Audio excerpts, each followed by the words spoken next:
Well, good morning, everyone. This is Jason from the Whistle Shop here in Waterford, Michigan. Spring has finally arrived here in Michigan, I guess for the most part. As you can see, the snow is still kind of melting away here. This is about what we have left of our snow from the winter. We had a total of about 91 inches of snowfall. Made it really hard for us to work back here and try to get anything done. But now we're finally getting into the 50-degree weather, so we're starting to work on the shop. You can see it's the video here. I framed in the last wall. I got to do all the siding work on it, put the roofing shingles on top, get this place all nice and tidied up for the summer season. Of course, we still have the whistle that we keep on top of the shop. Periodically I will change that whistle to new ones that I build. This one is actually the this is the Santa Fe 5 chime that I recently built. I'll actually climb up the ladder here so we all can get a closer look at it. I don't think anybody's ever seen me climb the ladder to go up to the top of our shop here and check out where we have the whistles at. That air line comes right through our roof and goes down to 2 air tanks. Both are 30 gallons. They're linked together to make 60 gallons of air pressure. As you can see, this is the 5 chimes. That's our Santa Fe 5 chime that we recently built. Got a few more that we're going to be building here in the next couple of weeks. That's the area that we still have to get shingles put on, possibly this week or the following. Alright, we're going to go back down the ladder here. Try to be careful with one hand.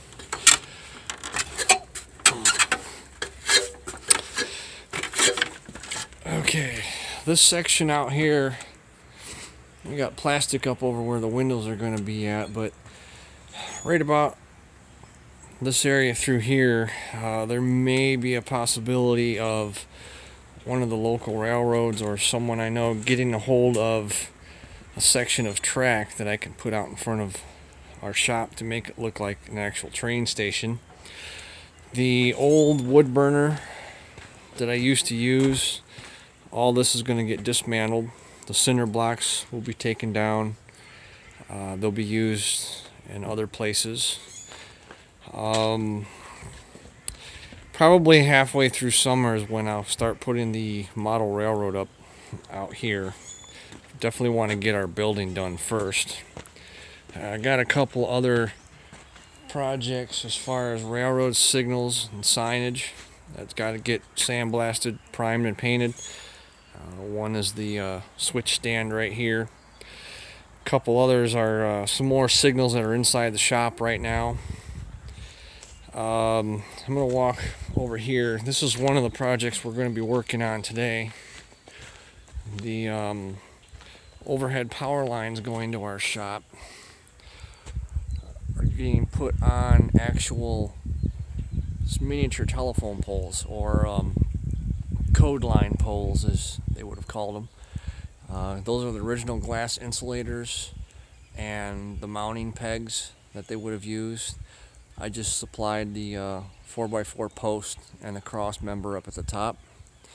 We're going to have another one put in up there by the house, and a small stubby one put on top of the roof of our shop down here. And then we'll put the shingles on top later this week or next week, like I mentioned earlier in the video. Let's take a look inside the shop. There's a few things that have changed in here as well. When you first walk in the door, you can see we've got the bigger lathe now. We got this back in January, and it works really well. Everything's fully functional on it. Can do a whole lot more stuff. And since we got the wall closed in now, we don't have a tarp hanging there and some canvas to try to insulate us from the weather outside. It stays much warmer in here. Got a fire going today. It's a little chilly yet this morning. We also had one of our neighbors who was hearing the whistle blow, and he works over at the airport that's behind our shop here, and he had asked me if I knew how to do aluminum welding, and I told him I didn't have a welder that could do aluminum, so he took me over to one of the airplane hangars, and he said, well, here, we got this TIG welder that we're not using, and it might as well go to a welding shop. So this was given to us to use. We can now do aluminum, stainless, and someone mentioned to me after seeing a picture of this welder that I might be able to do brass as well. Brass or bronze, I'm not sure, but that's going to open up a world of possibilities for us. We've got there ain't a whole lot in this section that's changed. Just kind of go through it real quick so people can see. We got the press brake now, hydraulic press. That's a 20-ton air-operated press. Can make our own parts in that. The drill press is out here now. I've been busy making stands for some of the tooling and machinery that I have. Back in here, this is a tubing roller. We can roll tube and roll pipe, make perfect circles out of tube, such as like the wheel that's on it right now. That's the kind of work that this machine does. Pipe bender, everybody's got one of those, nothing special there. Again, making the pedestal so that's has its own home in the shop and I have a place to work and work efficiently. This is the other cross arm that's going to be going on the telephone pole this morning, or late morning, early afternoon. We're going to set that pole and run some lines to our security cameras out here in the shop. And that gives you an idea of what it looks like. The pegs that actually hold the glass insulators in place are these little guys. There'd be a wooden cork sort of thing that would go over the screw ends of this, and the glass insulator would screw onto those, and this portion right here would actually go through the cross arm, and then it would get bolted in on the bottom with a square nut. We keep these things on display here at the shop so people can see them and ask questions about how things are put together. Had another neighbor donate a bell to us. We've got a bell up here that hangs inside of our shop. Again, nothing special, nothing fancy. We've also got railroad spikes. This is our supply of railroad spikes. We'll be sandblasting them, priming them, painting them, and then having those up for sale as people come to our shop or want to have one that says the Whistle Shop on it, and then we can offer those for sale plus shipping.